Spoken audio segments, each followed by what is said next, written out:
It's Viewpoints on the talk station FM 107.1. And let me just remind you that the phones are open if you'd like to call in and speak with our guest, actually co-host if you get right down to it, Marc Rotterman. He is a former member of the Reagan campaign and national talk host and TV talk host. And Marc, you know, Ernie, a few moments ago, and you touched on something else, and I want to talk about this as well, and that, of course, is the impact of 9/11 on the political scene writ large. But Ernie started off the comment by saying that he felt that Trump, quote, lost the debate. Your thoughts on that? And by the way, welcome, by the way. Well, what I would say is this. I think the American people lost. Uh-huh. I think ABC News did a terrible job. They were very biased. They fact-checked Trump about 5 times. Their fact checks were wrong, by the way, particularly on crime, because the major, like L.A., Washington, and New York, the FBI does not count those as crime statistics, crime in those cities. But I did not think that President Trump was prepared. I think the candidates and ABC News really disrespected the American people, because I didn't learn much. I mean, let's face it, it wasn't the Nixon-Kennedy debates, or it wasn't Reagan or Mondale. There wasn't much information. You could see they didn't like each other. I look back at Reagan and Mondale. It was very well done. They respected each other. It was very informational. And there was a lot of courtesy involved with it. They didn't attack each other publicly.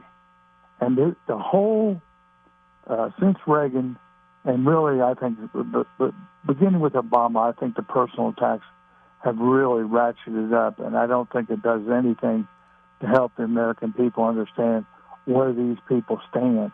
I think there should be another debate, particularly maybe with Fox, but Fox getting another reporter from another network, maybe CBS, maybe like Robert Costa, but they jumped on it. I did not think that Kamala Harris, Vice President Harris, was authentic, but clearly she passed a very low bar because she had memorized all her little zingers, right? And they went right along with it. I mean, there was 3 people in the ring against Donald Trump. On the other hand, as I discussed with you via email, he had about 7 layups that he could have just on the border, on the economy. I mean, he didn't mention that when he left office, inflation was at 1.4%. He didn't, he didn't get to the crux of things, and he seemed angry and distracted to me. And I know he can do a better job because he did a better job when he debated Biden. I think he let her get to him a little bit, but clearly Muir and his cohort, Lindsey Davis, were in Vice President Harris's corner. No question about that. And this is not unusual. Every instance, right? You know that going in, you're going into the lion's exactly. den. Yeah. I mean, that's it. So you have to get your message out, no matter what they say. And she did that when they asked. They didn't follow up on, are you better off today than you were 4 years ago? And they never followed up on the inflation, the price of eggs, the cost of insurance, the cost of cars, the cost of housing. They just let her run with the ball, and I think it's a big disservice. But you had to expect it. All right, Marc. Several questions about the debate and the value and the importance of it, but also the time between now and the election. But first question has to do with the importance of this debate. Does it really move the needle? And, it's interesting. You sent me a piece from Fox noting the number of independents or, quote, independents, unaffiliated, who actually didn't really overwhelmingly move from their continuing support of former President Trump. So, well, here's what Trump is seen as a change candidate. There's no question about it. Right. He's also seen doing a much better job on the economy, much better job on immigration. Now, I'd say there's some persuadables that he didn't reach last night. That you can call them independents, but people who are still on the fence, we call them persuadables. Okay. And I think that those people may still be on the fence. What's happening now, though, is it's really who's doing the best job on the advertising. And I think Trump's advertising is much more effective than Harris's campaign. She didn't look presidential to me at all. She looked inauthentic, and she looked like she had some canned zingers to go after Trump. But it is interesting, the overnights, as you mentioned, from Fox News and Lee Carter, who's a pollster for them, and the independents really didn't think that Trump did that bad a job. Right. He got some things in there, but it was very few in between. As Michael Reagan said to me, it was like watching 2 minutes every 2 minutes of a human doing a rally. Right. But it wasn't tied together. Okay, I would acknowledge that. But the other aspect of this is, and we've got to go from now till the election, and we've got roughly 8 weeks to go. Now, we've acknowledged that the media has been relatively pleasant, easygoing on Kamala Harris and Tim Walz. That's going to continue, I contend, for maybe a week longer. But I'm wondering, there's a point where the media is going to have to say, we want an answer on how you're going to fix or what you believe about the border or what you believe about Israel and Gaza. The two, how are you going to affect the two states? Or frankly, transgender operations for illegals. That's fine. Okay? Yeah. And she's not addressing a lot of that, but I do not think that, I don't like to disagree with you that's fine. On air, but I will say this, Lockwood. I think they're just so fully in her corner. I don't expect that. I think they're going to continue to give her a free pass. If I were Trump, I would not do CBS or NBC a debate with them because they're just as bad. But if he could do Fox and they could bring a moderator over to do a dual thing with Brett Baer, maybe, or somebody like Robert Costa, that would be good. But I don't think they'll just go with Fox being the Harris campaign. We're in a very tenuous situation right now because if you're a Republican or a conservative, because these races are so close in the key battleground states. This is not going to be a wave election like '84. And it really impacts, as you and I have talked about, the down ballot. In '84, when I ran the race for Alec McMillan, who was running for Jim Martin's seat, we won by 321 votes. A lot of that was Ronald Reagan carried the state and did very well, and he brought in Jim Martin as governor. I don't suspect that's going to happen for Mark Robinson. I don't suspect that's going to happen for Al Weatherman. And I frankly think Dan Bishop is on the ropes because this is going to be a 2 or 3 point race in North Carolina at best. And I think it's very up in the air right now. Wow. We're talking with Marc Rotterman, as you heard just a moment ago, who works, by the way, had worked as a consultant for political campaigns and worked on the Reagan campaign. I think that's an important note here. Mark, the aspect of debates in general, and I recognize, the whole fact that this is going to be a close race. I've got to make note of one other item, too, before I get to my question. You've said on numerous occasions you don't know how former President Donald Trump gets up in the morning considering the attacks. Is it 32 or 35 indictments, the 2 impeachments, the efforts to literally bankrupt his company and him personally, the personal attacks.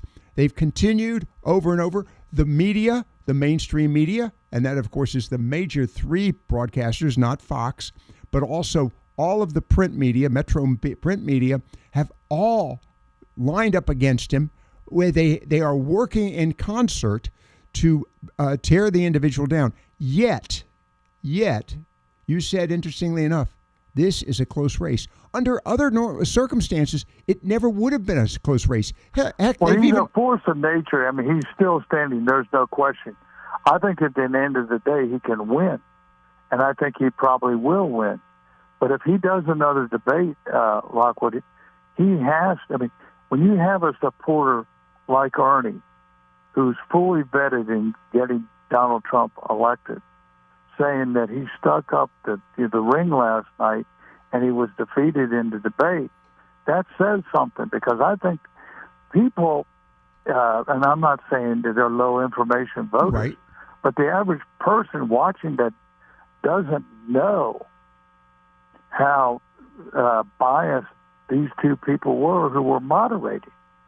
You know that 100% of the stories, according to media research, have been positive on ABC for Kamala Harris, and 93% of the stories on Donald Trump have been negative. Right. That's what the den he walked into, but he knows that. I will say, I don't, what the debate crew that he had, helping him, Matt Gaetz and Tulsi Gabbard, I don't think they did a good job. I was involved in the Reagan debates in 1980, and we put briefing books together for him, and he read them, okay? And then he would go out and debate George Will, where they had a barn and made it out in Middleburg and made it a studio. I don't think the preparation was there, and just doing rallies or interviews, I don't think it's going to cut it for him.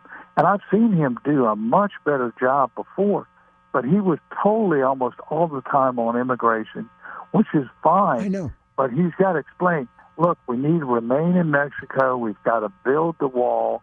We have to have E-Verify, and we're going to deport the criminals.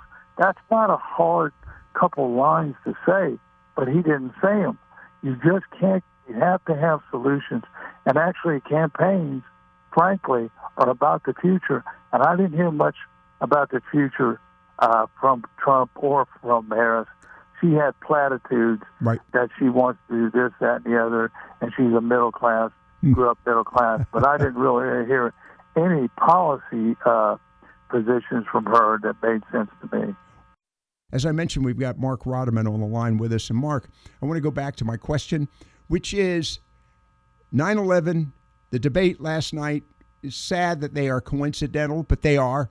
My question to you is, how much has that event flavored, colored, impacted, influenced the entire concept of the political discourse and campaigning? Marc? Well, I think today you saw unity up there with the former President Trump, Kamala Harris, Biden, Rudy Giuliani, Vice Presidential candidate Vance. You did not see Waltz up there at the event for the 9/11 families, commemorating them. But what I think is now we're in a situation where I think it's a little bit of a 30,000 feet look that this could happen again very easily. Oh my goodness! And yeah, I think that a lot of our policy people understand it. I think Trump understands this, but not articulating it as well. We have we know at least 400 known terrorists that they've caught at the border. We don't know how many gotaways. During Trump's administration, his 4 years, there were 17 total. And this is 400, I think, over the lifetime of the Biden-Harris administration. So I don't think they're taking it seriously. I think there are people who want to hurt us. I think Iran wants to hurt us. I think Hamas wants to hurt us. I think Hezbollah wants to hurt us. I think ISIS wants to hurt us, and we're not paying attention. And you can't keep your eye off the ball on this, because look what happened with just 19 people who took over these airplanes. I know it's unfortunate, and we can say to a degree low-hanging fruit for former President Donald Trump to point out that 23 years ago, seeing this, I'm saying this last evening, not today. 23 years ago tomorrow, we experienced something that this country never imagined. And that was, you and Ernie were talking about the flight school.